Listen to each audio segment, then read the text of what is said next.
of Portland Bill Lighthouse's throaty old diaphone foghorn will never again echo around the island cliffs. It is fondly remembered by everyone who heard it during more than half a century. Sadly, its deep, awe-inspiring blast has been silenced, as its apparatus has been dismantled in an ambitious modernisation scheme.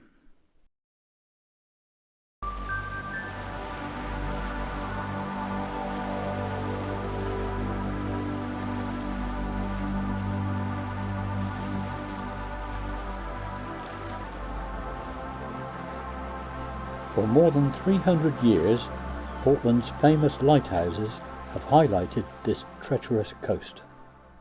I've told the remarkable story of Portland's historic lights in a separate video. I now cover the building and operation of the early Edwardian tower, which still stands, from its state-of-the-art concept to the ambitious modernisation of the 21st century. The rocky promontory of Portland Bill has long been regarded as one of the greatest navigational hazards in the Channel.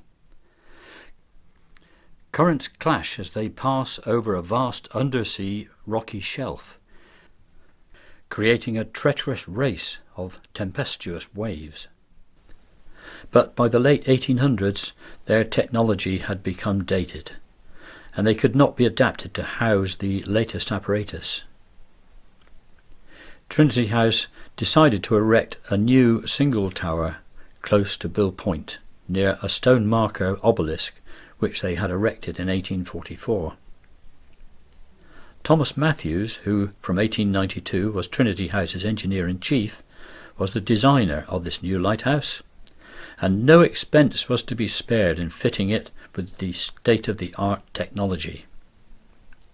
This site was common land, so the agreement of Portland's Court Leet had to be obtained. Messrs. Wakeham Brothers of Plymouth was awarded the contract, and they started work in 1903. For the foundations, they excavated down 2 metres into the bedrock, and stone for the tower walls was quarried from the nearby cliffs.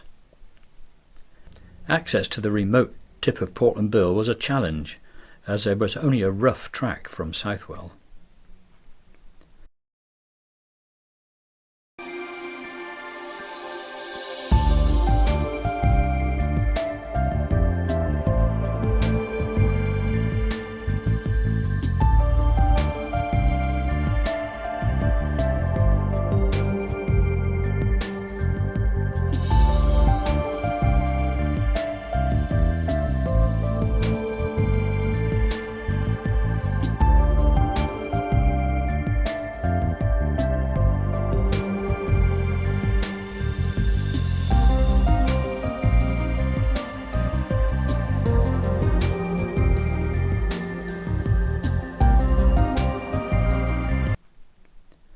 The rubble stone wall of the tower was then cement rendered to a very accurate and uniform taper, as the wooden scaffolding was taken down. The 115 feet, that's 35 metre high building was completed by late 1905 when specialists, Chance Brothers, brought the great lantern in wooden crates from their West Midlands glassworks to be hoisted to the top, where it was assembled. And the tower was painted in bright red and white livery, creating a striking feature in the landscape which has been the tourist symbol of Portland ever since. The new lighthouse had cost £13,000, some £1.8 million at today's prices. Keepers Taylor and Cumben moved house from the old lower light. The Cumben family have been associated with the Portland lighthouses continually since 1721. Assistant Keeper Robert Cumben was issued with this certificate in 1806 to exempt him from the notorious naval press gang service. The new lamp was lit for the first time on the 11th of January 1906, and flags were flown to mark this historic occasion. The interior of the tower is divided into 5 levels, accessed by spiral staircases of stone, except for the very steep flight to the lantern room, which is steel. On the ground floor were the oil tanks and a workshop. From there, paraffin was pumped under pressure to smaller tanks in the service room. A further pump pressurized the oil, which was then fed to the lamps in the lantern room at the top. In the centre of the service room is a hollow steel stanchion leading up to the optical apparatus, being the shaft for the descending drive weight of the clockwork mechanism. Inside the lantern is what is called a first-order Fresnel catadioptric lens, designed and made to the highest precision in flawless quality glass. Catadioptric optics comprise reflecting prisms accurately ground to variable angles, fixed above and below the main bullseye lens to project all the light forward in a parallel beam.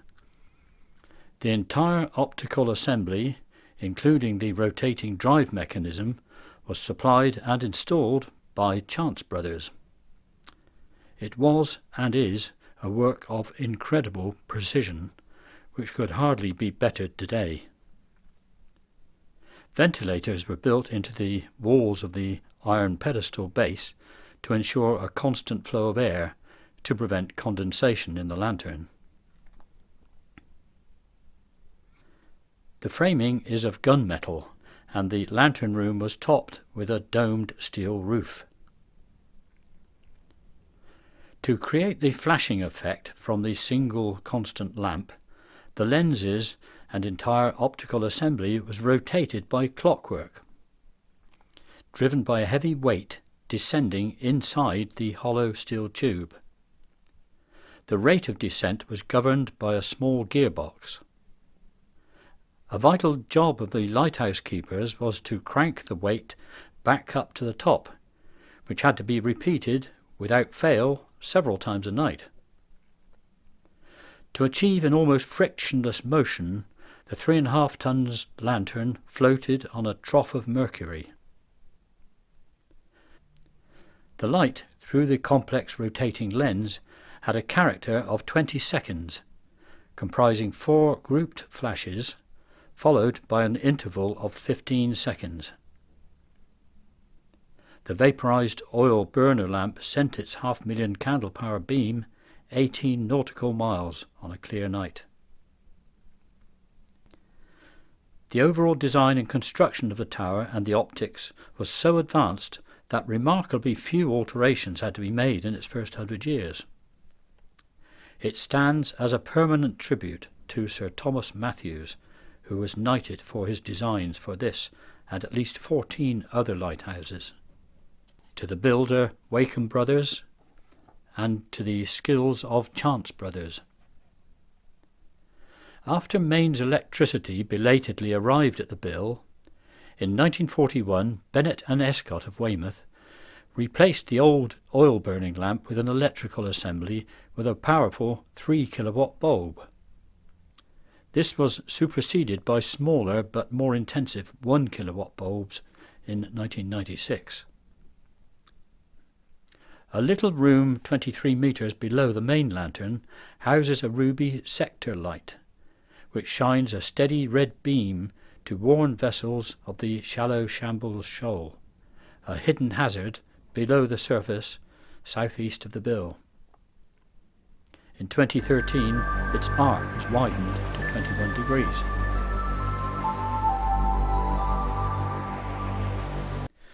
Now back on dry land to the lighthouse and the coming of the foghorn.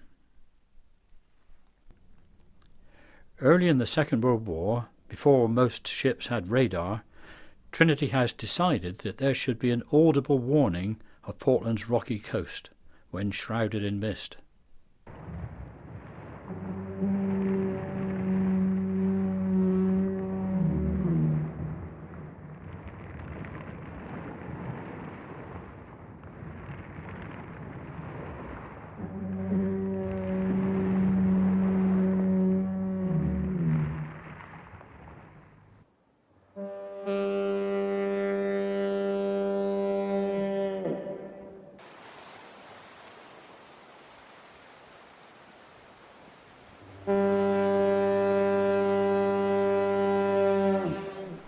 Portland's F-type fog signal was developed by the ubiquitous Chance brothers. Installed in 1940, it was an ingenious device based upon the diaphone invented by pipe organ builder Robert Hope Jones in 1894. Compressors for the foghorn in the base of the tower delivered pressurized air to a total of 6 big cylindrical receivers. Those in turn piped air to 2 smaller receivers on the floor above. When the keepers assessed low visibility, they activated valves to release the pressurized air, which resonated the sounding ports of the diaphone, amplified through its bell-mouth iron trumpet poking through the tower wall. The powerful, deep and melodious 3.5-second blast sounded once every 30 seconds as a unique signature, telling vessels and everyone else in the 8-mile earshot, this is Portland. Portlanders particularly loved the grunt at the end of each blast, caused by the piston decelerating as the air supply was cut.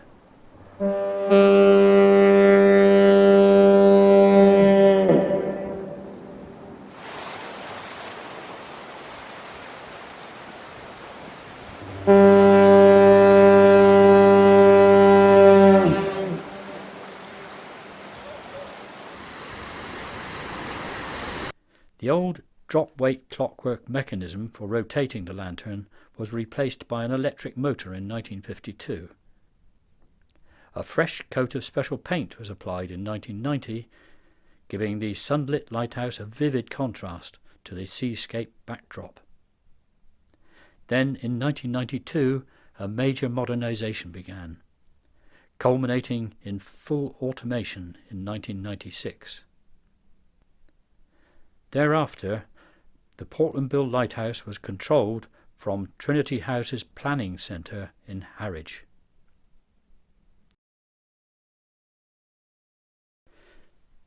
The 1996 automation meant that the last keepers, Larry Walker, Ted Whaley and Peter Fitch, left their posts, and their adjoining quarters were turned over to other uses, notably a visitors' centre, which was opened in May 2015 by Her Royal Highness the Princess Royal, in her capacity as Master of the Corporation of Trinity House. Meanwhile, the redundant old hire lighthouse had become a private residence and the one-time home of birth control pioneer Mary Stopes. In recent years, it has been adapted to a beautiful private dwelling with holiday accommodation taking advantage of its spectacular setting and views. The redundant old lower lighthouse enjoyed a brief spell as a cafe and tea rooms between the wars, and in 1960 it was converted to a nationally important bird observatory opened by naturalist Sir Peter Scott. Portland Bill Lighthouse has been the focus of much publicity over the years. Here a huge banner proclaimed the impending 2012 Olympic sailing events which were held at Portland. What better place for a charity-sponsored abseiling event for the public as here in 2005. A major modernisation starting in 2019 saw the virtual gutting of the original installations. The much-loved pressurised air-powered foghorn had been decommissioned in 1996, although for nostalgia's sake it was sounded once a week until 2017. It had been superseded by a higher-pitched electronic signal with a much reduced audible range.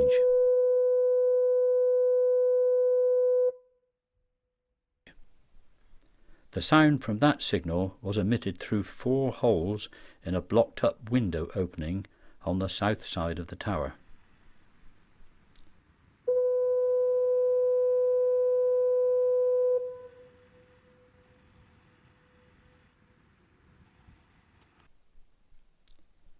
The old deep-throated diaphone fog signal equipment was finally removed in early 2019, leaving only the silent and emasculated horn trumpet.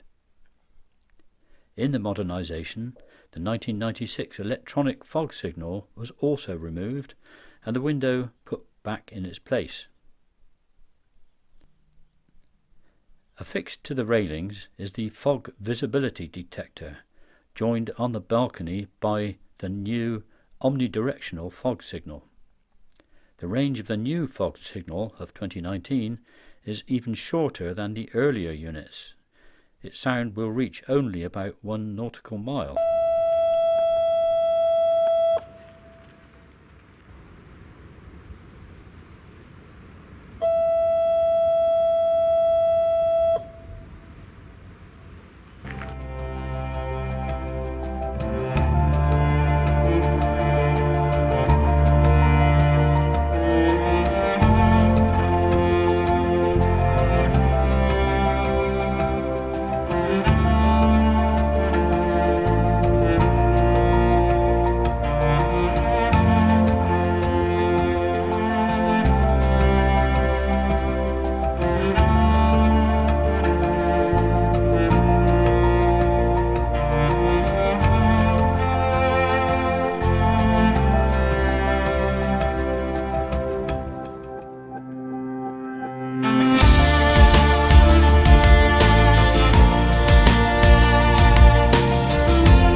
The historic and much-loved lamp behind the revolving optic was extinguished for the very last time at 7:17 on the morning of the 5th of October 2019.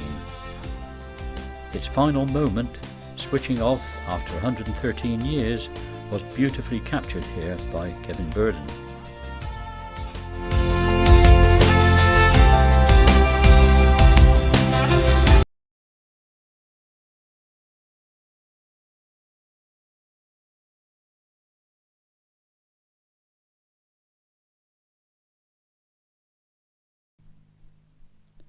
This is Trinity House's time-lapse showing the dismantling of the entire optical assembly, with its magnificent first-order lens which had been in place since 1905.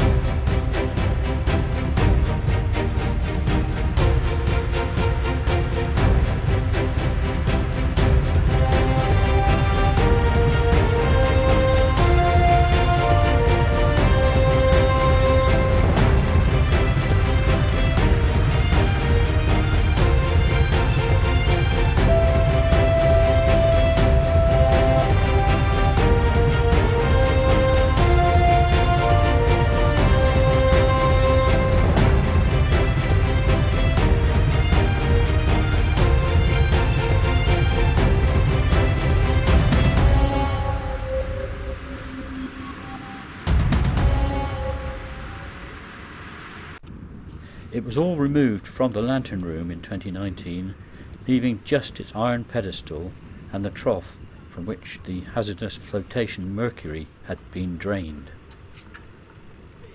The segments of prismatic lenses were carefully placed around the balcony and eventually lowered to the ground by a pulley system.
The historic optic is now reassembled for all to admire on the ground floor visitors area, in the space vacated by the removal of the big fog signal air tanks and compressors.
Pending the installation of the new permanent lamp, a temporary light was affixed to the very top of the dome, a job requiring a good head for heights. In the lantern room is now a powerful fixed LED lamp with a standby, which flashes in a similar character sequence as the old light. This very advanced programmable lamp comprises a single row of 64 small LEDs in a highly polished acrylic lens. These produce a very intense narrow beam of only 1.6 degrees vertically. Although its theoretical range is less than the old one at 18 nautical miles, in good atmospheric conditions on a clear night it is likely to be seen well beyond 20 nautical miles. This is because whereas the previous moving beams were seen as ever briefer flashes the further out to sea you were, by contrast the 4 flashes of the new lamp will be seen by ships as constant and even 1.5 seconds pulses at any distance. Trinity House says that this makes it a much better light to navigate from. The flashes are followed by a 9.5 second eclipse in a period of 20 seconds. Although the lamp itself shines at 360 degrees, the existing blanking in the lantern room prevents the light from being seen from inland. With GPS, radio and radar, shore lighthouses are not as vital as they used to be, but Portland's is still important. Our lighthouse has always had a special aesthetic beauty. Gone is the awe-inspiring foghorn. The soporific moving beams of light no longer sweep across the sea, leaving the exquisitely proportioned, red-banded gleaming white tower with its steady new light, standing sentinel over the cliffs and waves of this lively coast. Let's take a final look at the silently revolving lenses, projecting the beams far out to sea. The rotation is genteel, but at the extreme distance, the looms sweep the horizon at breakneck speed.